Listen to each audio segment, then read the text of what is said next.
ناظرین، حارث سلطان نے قرآن پر 2 اعتراضات اٹھائے ہیں۔ ان اعتراضات کو پہلے انہی کی زبانی سن لیں، پھر ان کے جوابات کی طرف چلتے ہیں۔ انہی کہانیوں میں ہمیں نام بتایا گیا، فار ایگزامپل نادر ابن حارث کا ہمیں بتایا گیا۔ نادر ابن حارث شاعر تھا، اس نے کہا کہ رسول اللہ آپ وہی باتیں بتا رہے ہیں جو ہم نے پہلے سنی ہوئی ہیں، میں نے فارس میں یہ کہانیاں سنی ہیں، میں نے مصر میں یہ کہانیاں سنی ہیں، تو آپ وہی باتیں بتا رہے ہیں جو ہم نے پہلے سنی ہوئی ہیں۔ اس کو رسول اللہ نے اس کے قتل کا حکم دے دیا۔ دوسری بات جو لکھنے کی بات آپ کر رہے ہیں، آپ کو پتہ ہے یہ بھی اسلامی، یہ بھی آپ کی حدیثوں میں لکھا ہوا ہے۔ فار ایگزامپل ابن سارا کون تھا، اس کا واقعہ بڑے مشہور ہے، اس نے انجینئر مرزا صاحب نے بھی بتایا ہوا ہے۔ ابن سارا ان کا خطیب تھا، وہ لکھتا تھا آیتیں، رسول اللہ کو آتی تھی آیت تو رسول اللہ کہتے تھے لکھتے ہیں۔ اور ابن سارا کا اتنا مزے کا واقعہ ہے کہ ابن سارا نے ایک آیت میں اس نے کہا کہ اس کے اینڈ میں الا العالمین یا کچھ لگا دیں، تو رسول اللہ نے کہا یہ لگا دو۔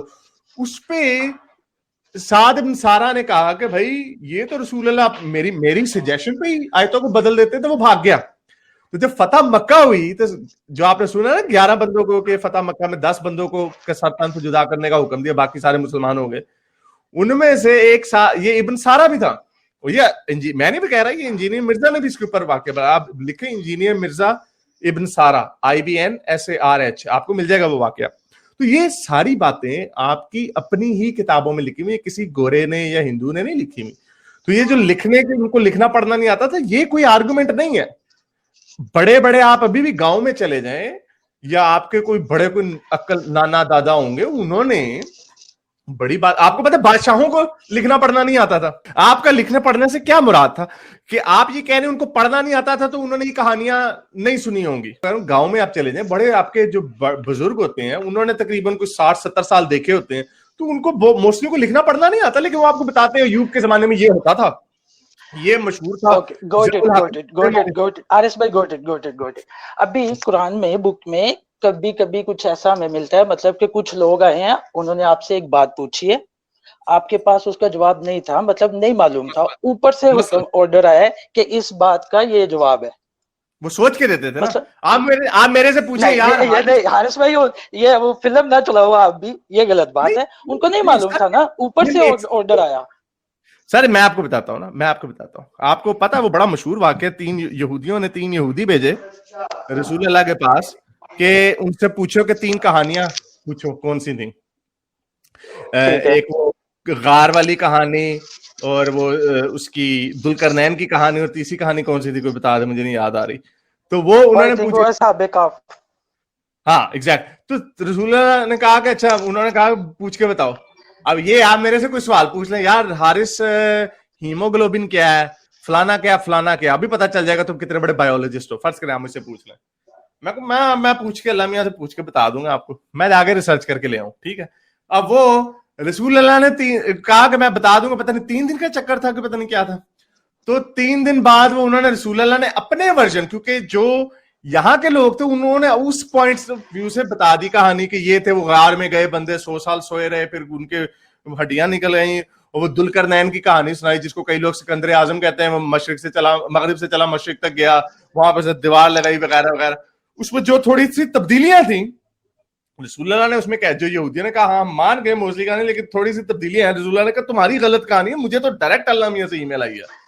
تو دیکھیں یہ جب ان کو نہیں معلوم تھا، نہیں رہا، میں ایک سیکنڈ میرا پوائنٹ میں ختم کر دوں۔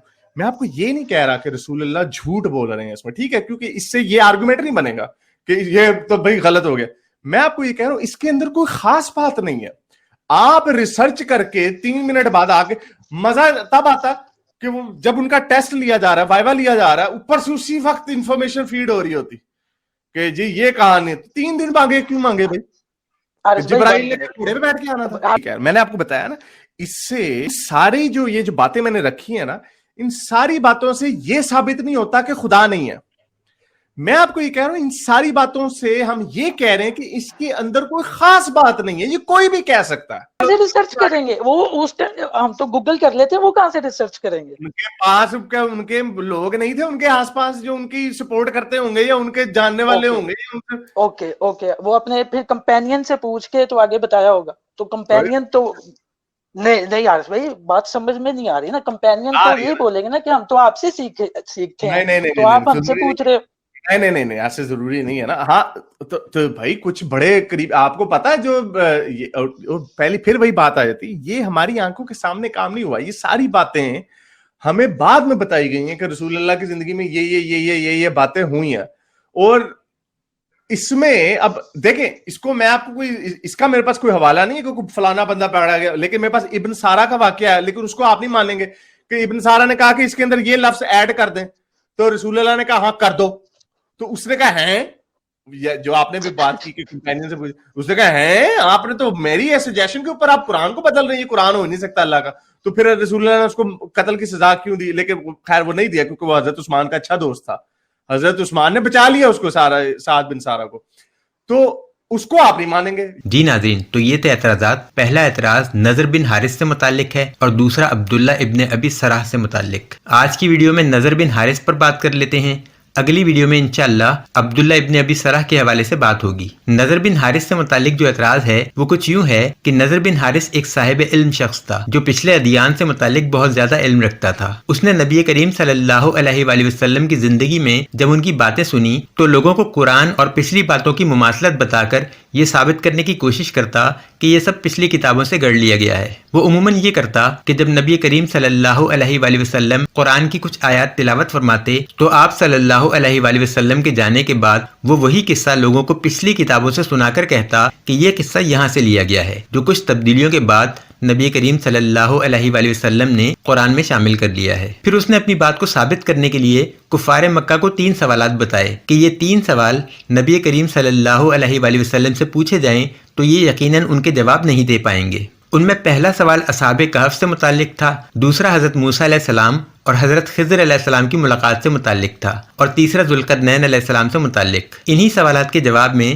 سورہ الکہف نازل ہوئی تھی جس میں یہ تینوں واقعات پوری تفصیل سے بیان کیے گئے ہیں. لیکن معاملہ کچھ یوں ہوا کہ جب کفار مکہ نے نبی کریم صلی اللہ علیہ وآلہ وسلم سے یہ 3 سوالات پوچھے تو آپ صلی اللہ علیہ وآلہ وسلم نے فرمایا کہ میں ان کے جواب کل دوں گا. ظاہر ہے آپ صلی اللہ علیہ وآلہ وسلم کا ذریعہ علم وہی تھا, اور یہودیوں نے بھی سوچ سمجھ کر 3 ایسے سوالات رکھے تھے جن کا جواب کوئی سچا نبی ہی دے سکتا تھا. سو اس کے لیے وحی کا آنا لازمی تھا. لیکن ہوا کچھ یوں کہ کئی دن گزر گئے لیکن اللہ کی طرف سے کوئی وحی نازل نہ ہوئی. پھر تقریباً 15 دن بعد یہ سورہ الکہف نازل ہوئی جس میں تینوں سوالات کے جواب دیے گئے. وحی کے دیر سے آنے کی وجہ روایات میں یہ بیان ہوئی کہ آپ صلی اللہ علیہ وآلہ وسلم انشاءاللہ کہنا بھول گئے تھے. اسی صورت کی آیت نمبر 23 اور 24 میں بھی یہی بات کہی جا رہی ہے, اور یہی بات ملحدین کا نقطہ اعتراض بھی ہے, جسے حارث سلطان نے یوں بیان کیا کہ انہیں سوچنے سمجھنے اور تحقیق کرنے کے لیے وقت درکار تھا. حارث سلطان مزید کہتے ہیں کہ اس میں کوئی خاص بات نہیں ہے, خاص بات تب ہوتی جب ادھر سوال پوچھا جاتا ادھر جواب آ جاتا. پھر ایک نقطہ انہوں نے یہ بھی اٹھایا کہ گاؤں دیہاتوں میں اکثر بابوں کے پاس بڑی معلومات ہوتی ہیں, ان کی زندگی کا تجربہ ہوتا ہے. اب یہ مجھے نہیں پتا کہ اس سے انہوں نے نقطہ کیا اخذ کیا. آیا نبی کریم صلی اللہ علیہ وآلہ وسلم مدینہ کے کسی تجربے کار بابے سے جواب لے آئے, یا خود نبی کریم صلی اللہ علیہ وآلہ وسلم اپنے تجربے کی بنیاد پر اتنا علم رکھتے تھے؟ میرا خیال ہے کہ کل تک کا وقت لینے سے تو یہی ثابت ہوتا ہے کہ خود واقف نہیں تھے. پھر سب سے بڑا اعتراض کہ قرآن کے واقعات چونکہ پچھلی کتابوں سے اخذ کیے گئے تھے لہٰذا یہ سرقہ ہے. ان سب اعتراضات پر بات کرتے ہیں. سب سے پہلا اعتراض کہ جواب فوری نہیں آیا لہٰذا اس میں کوئی خاص بات نہیں ہے. بقول حارث سلطان کے جبریل علیہ السلام نے کون سا گھوڑے پر بیٹھ کر آنا تھا جو 15 دن لگ گئے؟ ادھر سوال آتا ادھر وہی نازل ہو جاتی, تب مزہ آتا, سارے کے سارے یہودی مسلمان ہو جاتے بشمول حارث سلطان کے. یہاں سب سے پہلے یہ سمجھ لیں کہ اس قسم کے سوالات یہودیوں کا نہ تو پہلا تجربہ تھا نہ آخری. وہ ڈھونڈ ڈھونڈ کر ایسے سوالات لاتے ہی رہتے تھے جن کے جواب یا تو خود یہودیوں کو پتا ہوں یا پھر اسے جس کے پاس فرشتہ آتا ہو. وہ نبی کا امتحان لینے کے لیے سوال پوچھتے تھے, اور اگر ان کا جواب مدینے کے کسی پہاڑ پر بیٹھے بابے کے لیے دینا ممکن ہوتا تو مدینے کا ہر شخص نبی ہوتا. لوگوں نے کہنا تھا ان کو نہیں پتا تو میں پوچھاتا ہوں بابے سے, اس بابے کو تو میں بھی جانتا ہوں. اس بات کو ذہن میں رکھیں کہ اس سوال کا جواب دے دینے کی صورت میں یہودیوں نے ان کو نبی ماننا ہے, تو کیا سوال اتنا سادہ ہوگا کہ تحقیق کی اور بتا دیا؟ ایسے کئی پیچیدہ نوعیت کے سوالوں میں سے یہ واحد معاملہ ایسا تھا جس کا جواب دیر سے آیا. ورنہ یہود نے تو یہ سوال بھی اٹھایا تھا کہ حضرت یعقوب علیہ السلام تو فلسطین میں آباد تھے, پھر ان کے بیٹے یوسف علیہ السلام مصر کیسے پہنچے؟ نبی کریم صلی اللہ علیہ وآلہ وسلم پر اسی ایک نشست میں 111 آیات پر مبنی سورہ یوسف نازل ہو گئی, ساتھ ساتھ نازل ہوتی رہی, ساتھ ساتھ سناتے رہے. آپ کو لگتا ہے یہودیوں نے اس واقعے کو سن کر نبی کریم صلی اللہ علیہ وآلہ وسلم کو اللہ کا رسول مان لیا تھا؟ سارے کے سارے اللہ کے حضور سجدے میں گر گئے تھے اور اسلام قبول کر لیا تھا؟ جی نہیں، بالکل بھی نہیں۔ وہ اور مشکل سوال سوچنے لگ گئے تھے۔ روح کے متعلق سوال پوچھا، اس کا جواب بھی فوراً آیا تھا۔ کیا تب اسلام قبول کر لیا تھا؟ نہیں جی، اس وقت بھی نہیں کیا تھا۔ تو یہودیوں کا تو کام ہی یہی تھا کہ کفار سے کہتے تھے بس اب اس سوال کا جواب اسی صورت دیا جا سکتا ہے کہ ان کے پاس فرشتہ آتا ہو، پھر ان کے نبی ہونے میں کوئی شک نہ رہ جائے گا۔ پھر جب جواب مل جاتا تھا تو وہی بہانے جو آج ملحدین کے پاس موجود ہیں کہ ہو سکتا ہے کسی اور سے پوچھ لیا ہو۔ او بھائی، تم نبی کو آزمانے کے لیے ایسے سوال پوچھتے ہی کیوں تھے جن کا جواب بابوں سے بھی لیا جا سکتا ہو؟ اب اس سوال کے جواب میں وہی دیر سے کیوں آئی؟ اس کا جواب اسی سورت کی آیت نمبر 23 اور 24 میں موجود ہے۔ اللہ تعالیٰ فرماتے ہیں، اور آپ کسی چیز کے بارے میں یہ مت کہیں یقیناً میں کل یہ کام کرنے والا ہوں، مگر انشاءاللہ کہا کریں، اور جب آپ بھول جائیں تو اپنے رب کو یاد کریں اور آپ کہہ دیں کہ امید ہے میرا رب مجھے بھلائی کی اس سے زیادہ قریب راہ دکھا دے گا۔ اب یہاں ان آیت سے دو باتیں سمجھ میں آتی ہیں۔ پہلی یہ کہ اس معاملے کے لیے ایک دن کا بھی وقت لینے کی ضرورت نہیں تھی، پھر اگر لیا ہی تھا تو ساتھ انشاءاللہ یعنی اگر اللہ نے چاہا کہنا چاہیے تھا، جو کہ آپ صلی اللہ علیہ وآلہ وسلم بھول گئے۔ اس پر وحی کے نزول میں اللہ تعالیٰ کی طرف سے قصداً توقف کیا گیا، لیکن اتنا زیادہ بھی نہ کیا کہ نبوت پر کسی قسم کی کوئی آنچ آ سکے۔ یہ سوالات ایسے تھے کہ ان کے جوابات 15 دن کے بجائے سال بعد بھی دیے جاتے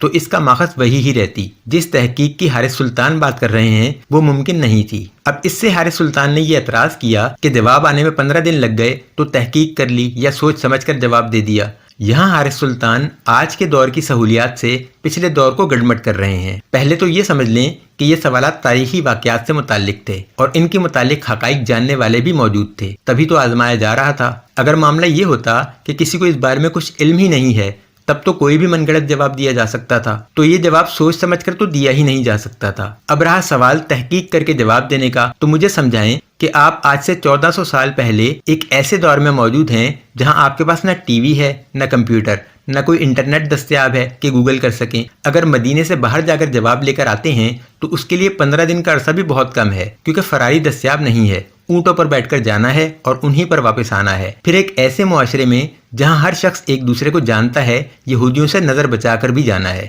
پھر آخری صورت تحقیق کی وہی بچتی ہے جو میں نے پہلے بیان کی کہ شاید کوئی بابا کسی پہاڑ پر بیٹھا ہوگا جسے سب کچھ پتا ہوگا، اس سے پوچھاتے ہوں گے۔ تو یہاں سوال یہ پیدا ہوتا ہے کہ اس بابے کو مدینے میں کوئی اور نہیں جانتا ہوگا؟ کسی اور کے دل میں کبھی یہ خیال نہیں آیا کہ یار میں بھی اس بابے سے معلومات لے کر نبی بن جاؤں؟ یا اسی بابے کو خیال آ گیا ہو کہ یار مینو پوچھ کے لوکی ترقی کر گئے نے تو میں پہاڑتے ہی بیٹھا رہ گیا؟ پھر یہودی نبوت کو ٹیسٹیفائی کرنے کے لیے ایسے سوال پوچھتے ہی کیوں تھے جن کا جواب پہاڑ پر بیٹھے بابے کو بھی پتا تھا؟ تو یہ احمقانہ اعتراضات ہیں کہ پہلے خود ہی اس شرط پر سوال پوچھنا کہ اگر اس کا جواب مل گیا تو ہم نبی تسلیم کر لیں گے، پھر جب جواب مل جائے تو یہ بہانہ بنا دینا کہ اس کا جواب تو کوئی بھی دے سکتا تھا، اس کے لیے نبی ہونا ضروری نہیں، یا آج کے دور میں کسی کا یوں کہنا کہ بھئی یہ تو کوئی خاص بات نہیں ہے۔ باقی رہا یہ اعتراض کہ یہ جوابات پچھلی کتابوں سے ملتے جلتے بھی تھے اور فرق بھی تھا، گویا جواب معیاری نہیں تھے۔ تو یہاں یہ عرض کر دوں کہ جن یہودیوں نے یہ سوال پوچھا کہ اصحاب کہف کون تھے، تو انہیں لازمی طور پر اس بات کا یقین ہوگا کہ کسی کو اصحاب کہف کے متعلق کچھ نہیں پتا۔ تو یہاں اگر جواب محض اتنا بھی دے دیا جاتا